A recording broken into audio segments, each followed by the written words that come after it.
قرآن 24 کو لائک کر دیں، سبسکرائب کر دیں اور شیئر کر دیں۔ سن لائٹ ہے نا، اس میں بھوک لگتی ہے انسان کو ٹائٹ، سمجھتے ہو؟ سن لائٹ بھوک ٹائٹ۔ آپ صبح ناشتہ کر لو نا سن لائٹ میں، کتنا ہی ہیوی ناشتہ کرو، آپ کو دوپہر پھر بھوک لگ جائے گی دبا کے۔ اکثر یہ تجربہ کیا ہے، پھر دبا کے بھوک لگے گی آپ کو۔ تو سورج کی روشنی کا بہت گہرا تعلق ہے میٹابولزم سے، ہر چیز سے، ہماری باڈی سے۔ تو کھانا میں ہم پتہ ہے کیا دیکھتے ہیں، کتنا ٹائم ہو گیا ہے کھائے ہوئے، لہذا اب ہمیں کھا لینا چاہیے۔ یہ بالکل غلط سوچ ہے۔ کتنا ٹائم ہو گیا ہے کھائے ہوئے، اب ہمیں کیا کر لینا چاہیے، کھا لینا۔ یہ نہیں ہے، صرف اتنا نہیں ہے، یہ بھی ہے۔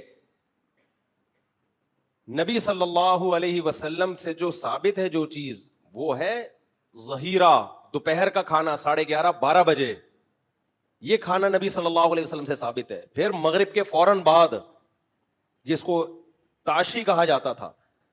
آج کیا ہو رہا ہے کراچی میں، جو کھانے پینے کی روٹین ہے، ابھی میں اس پہ زیادہ بحث نہیں کرتا، جو میں اصل چیز ہے، کیونکہ کھانے پینے کے آپ ڈاکٹروں سے پوچھیں، وہ آپ کو آج کل گائیڈ کر دیں گے، کر رہے ہیں آج کل کے موٹاپے کو روکنے کے لیے۔ وہ ہے نا مشہور صبح کا ناشتہ بادشاہوں کی طرح، دوپہر کا کھانا نارمل کھاؤ، اور رات کا کھانا فقیروں کی طرح۔ اس میں ایک چیز ایڈ کر لے، صبح کا ناشتہ کریں ہی نہیں، صحیح ہے نا؟ 11 بجے کھائیں، جو ناشتے اور دوپہر کے کھانے کے قائم مقام ہو۔ میں بھی کرتا ہوں ناشتہ، لیکن جو شریعت سے جو چیز ثابت ہے، جو سنت سے جو چیز ثابت ہے، وہ ناشتے کا لفظ ہمیں قدیم عربی میں ملتا ہی نہیں ہے۔ یہ ناشتہ انگریزوں کی ایجاد ہے، جنہوں نے ہمیں پراٹھوں اور پہ پھوڑنے پہ لگا دیا ہمیں۔ تو ناشتے کا لفظ ہی نہیں ہے اس اسلامی تاریخ میں۔ یہ تو ہمارے حضرت فرمایا کرتے تھے، انگریزوں کے ہندوستان میں آنے سے پہلے ہم جانتے ہی نہیں تھے کہ ناشتہ کیا ہوتا ہے۔ عربی میں، قدیم عربی میں ناشتے کا لفظ ہے ہی نہیں۔ تو چلو کر رہے، وہ آپ کر لیں ناشتہ، لیکن دیکھو رات کا بھی ایک بڑا مسئلہ ہے۔ ہمارے ہاں کراچی میں نوجوان صبح 11 بجے سو کے اٹھتے ہیں۔ میں بھی جب تھکا ہوا ہوتا ہوں تو فجر کے بعد نیند پوری کرتا ہوں 11 بجے۔ ظاہر ہے جب رات کو نیند نہیں آئی تو فجر کے بعد آدمی نے سونا ہے، لیکن آپ تجربہ کر کے دیکھو، آپ رات کو 10 بجے سو کے 3 بجے اٹھ جاؤ نا، دوپہر 2 بجے تک فریش رہو گے آپ۔ اور آپ صبح سو کے 11 بجے اٹھو گے نا، 12 بجے دوبارہ نیند آئے گی آپ کو۔ نہیں یاری، میرا خیال ہے بات سن، 11 بجے سو کے اٹھو گے، 12 بجے دوبارہ تھکے تھے۔ آج میں 11 بجے اٹھا ہوں نا، کیونکہ میرا سفر تھا، رات کو دیر سے پہنچا، فجر کے بعد میں نے آرام کیا، ابھی پھر نیند آ رہی تھی مجھے، ٹن گر رہا تھا میں کہہ رہا تھا یار میں اتنا سو چکا ہوں، مجھے پھر کیوں نیند آ رہی ہے؟ میں نے اس کے لیے چائے بنوائی ابھی تاکہ میں بیان کر سکوں۔ تو اس سے پتا، حالانکہ کتنے گھنٹے کی نیند ہو گئی نا پوری، پھر بھی دماغ فریش نہیں ہے۔ وجہ کیا ہے؟ آپ فطرت سے لڑ رہے ہیں۔ اللہ نے سونے کے لیے دن نہیں بنایا، اللہ نے سونے کے لیے کیا بنائی ہے؟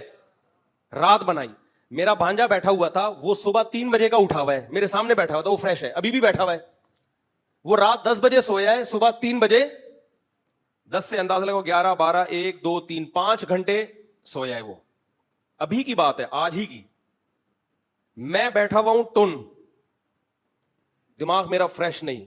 میں کبھی لیمن واٹر پینے کی سوچ رہا ہوں، کبھی چائے پینے کی سوچ رہا ہوں، یار نیند آ رہی ہے بہت۔ اور وہ بالکل فریش بیٹھا ہوا ہے۔ اس نے مجھے بتایا میں رات 10 بجے سویا ہوں، صبح 3 بجے، بولو۔ یہ بھی دیکھو ہمارے مذہب سے ان چیزوں کا تعلق ہے۔ کہہ رہے میں صبح 3 بجے اٹھا ہوں، 3 بجے اٹھنے کے بعد اللہ کرے تہجد پڑھی ہو اس نے، میں نے پوچھا تو نہیں لیکن امید ہے شاید پڑھ لی ہو، کیونکہ اتنے اٹھ کے بعد بھی آدمی نہ پڑھے تو محرومی ہے نا۔ تو کہہ رہا ہے پھر میں فجر کے بعد ناشتہ کیا، چھٹی والا دن ہے نا، جمعے کو چھٹی ہوتی ہے مدرسے کی، تو اس وقت سے دماغ فریش۔ 5 گھنٹے سویا، صبح 3 بجے سے لے کے اب تک کیا چل رہا ہے؟ فریش۔ میرے ساتھ بھی ایسا ہوتا ہے، میں رات اگر 10 بجے سو جاؤں، میرے ساتھ ایسا بھی ہو، رات 10 بجے سوئے 2 بجے اٹھ گیا، بالکل فریش۔ دوپہر 11 12 بجے تک آدمی فریش رہتا ہے، اور 12 بجے آپ تھوڑا سا کھانا کھا کے آدھا گھنٹہ 1 گھنٹہ سو گئے، اب رات تک فریش آپ۔ ہم لوگوں نے بے وقت سو کے جو ٹائم ویسٹ کیا ہے نا، اپنی زندگیوں کو، اپنی صحتوں کو برباد کیا ہے، اللہ صرف اسی کا حساب لے لینا تو الٹے لٹکے ہوئے ہوں گے ہم، کہ کمبختوں تمہیں میں نے صحتیں دی، زندگیاں دی، تم نے آدھی زندگی سونے کی کوشش میں گزار دی اور آدھی سوتے میں گزار دی، اور سونے کے بعد باقی جو آدھی 1/3 سونے میں کوشش میں، 1/3 سونے میں، اور جو بقیہ 1/3 تھا وہ اونگنے میں گزار دی۔ بے وقت سو کے جو اونگ ہوتی ہے نا، ہر وقت گھوم رہا ہوتا ہے، دائیں بائیں گر رہا ہوتا ہے. آپ دیکھو کوئی بندہ فریش نظر نہیں آتا. جس سے آپ تھوڑی دیر بات کرو سونا شروع ہو جائے گا. یہ جو میں جمعے میں لطیفے چٹکلے سناتا ہوں، کیوں سناتا ہوں؟ مجھے پتا ہے سو جائیں گے سارے. کسی عالم کا بیان جمعے کا دیکھ لو اٹھا کے یوٹیوب پہ، کوئی 1 گھنٹے کے بیان نہیں سنتا، جو سنے گا سو جائے گا. کوئی کام فریش مائنڈ کے ساتھ، دماغ کے ساتھ اس قوم میں ہوتا ہی نہیں ہے. اور پھر جاگنے کے لیے چائے، گٹکے، پان، نسوار، اس چیز کا ہم سہارا لیتے ہیں. تو میرے بھائی یہ نیچرل نہیں ہے. میں سوچ رہا ہوں اپنی اصلاح کے لیے بھی اور آپ لوگوں کی اصلاح کے لیے بھی ایک ڈیجیٹل خانقاہ کھولوں. بہت عرصے سے سوچ رہی ہیں لیکن موقع ہی نہیں مل رہا نا. لیکن اب اس کو کرنا ہے. ایک دفعہ میں نے یہ 3 دن کا کنٹری کلب میں تجربہ کیا تھا. دیکھو ایسی خانقاہیں تو بڑے اکابر بزرگ چلا رہے ہیں جس میں وہ اللہ اللہ سکھاتے ہیں، دنیا کی محبت نکالتے ہیں، اللہ کی محبت ڈالتے ہیں. وہ تو بڑے بزرگ لوگ کر ہی رہے ہیں، ہم تو بہت ہی نالائق لوگ ہیں.